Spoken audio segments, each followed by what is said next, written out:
අවුරුදු ගානක් බස් එක තිබුණේ නැහනේ. හබන්න. ජයෙන් ජයම වේවා. බුදු සත්‍යයි. ජයසිරි මහ බෝධිනාථගේ සත්‍යයි.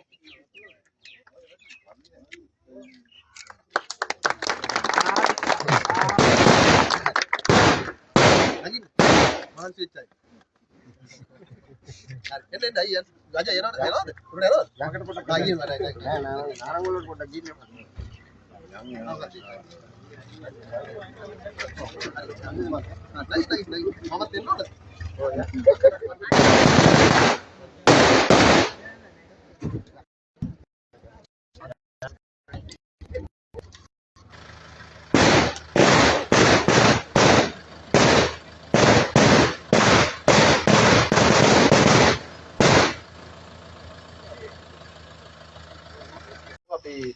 බස් එක අයිති මල්ලි කවුද?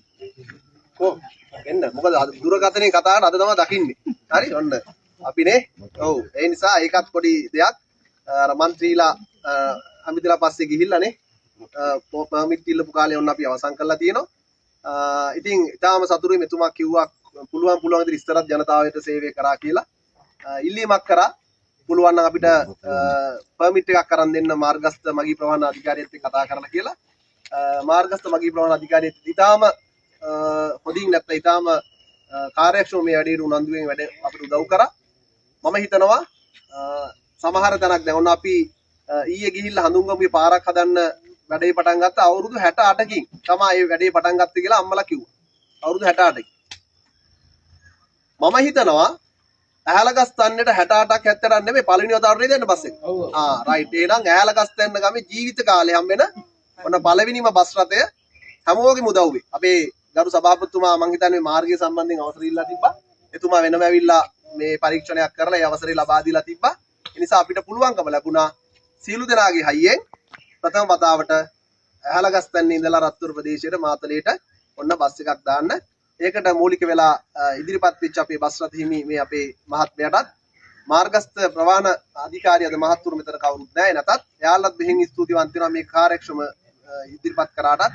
ඊළඟට ප්‍රවාහන හා මහා මාර්ග අමාත්‍යාංශي සම්බන්ධීකරණය කරන දිස්ත්‍රික් මන්ත්‍රී විදිහට මේ මගේ ඉල්ලීම ඉෂ්ට කරන්න උදව් වෙච්ච සියලුම අපේ රාජ්‍ය ආයතනවල සහ ප්‍රවාහන අධිකාරිවල එහෙම නැත්නම් ලංකම බස් රථය ගැන කතා කරපුවාම එතනනුත් දීපවනුත් කිව්වා නෑ ප්‍රශ්නයක් නෑ මේ කොටසට කොහොමත් මේ බස් එක නැති නිසා කමන්නේ මන්ත්‍රීතුමා දාන්න කියලා.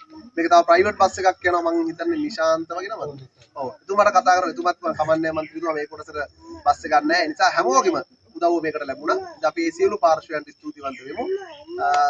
මේ සියලු දෙනාට කියන්න තියෙන්නේ මේ ආණ්ඩුව හදාගත්තේ ඔයාලා. අපි වගේ මිනිස්සු පාර්ලිමේන්තුවට යවලා මේ ක්‍රම වෙනසක්, බිමේ වෙනසක්, ජීවිතවල වෙනසක් ඉල්ලා සිටි ඔයාලා අපි ඒකට පුළුවන් අපේ උපරිමයෙන් කැපවීම කරලා තියෙනවා. පුළුවන් හැම අවස්ථාවෙදීම ඔයාලගේ ජීවිතේට සහනයක් දෙන්න තමයි බලන්නේ. ඊළඟ ඉල්ලීමක් ඕනනම් දැම්මම කියලා යන්න නේද?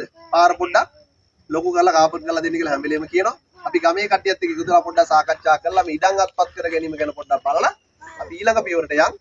මේ බස් රථයේ පෞද්ගලික වේවා රාජ්‍ය වේවා බොහොම හොඳින් පාවිච්චි කරන්න, උදව් කරන්න, පුළුවන් හැම වෙලේම එතුමාට සහයෝගය දක්වන්න. ඉතින් ඒක තමයි කියන්න තියෙන්නේ. එහෙනම් මට මේ වැඩසටහනට ආරාධනා කිරීම සම්බන්ධයෙන් අපේ ප්‍රජාශක්ති කමිටුවේ සභාපතිතුමාට මේ වැඩසටහන සංවිධානය කරමු හැමෝටත් ස්තුතිවන්ත වෙනවා. ජවයෙන් ශක්තියෙන් ඉදිරි ගමනක් යන්න සියලු දෙනාම එන්න රොදමදින් එකතු වෙන්න ඉවසීමෙන් බලාගෙන අපි මේ ගමන යමු. අවශ්‍ය ශක්තිය ධෛර්යය ඇහැලගස්තන්නේ ගමේ මේ ආදරණීය අම්මලා අප්පච්චිලා සියලු දෙනාටම ලැබේවා කියලා ප්‍රාර්ථනා කරමි. මම නිහඬව බොහොම ස්තුතියි.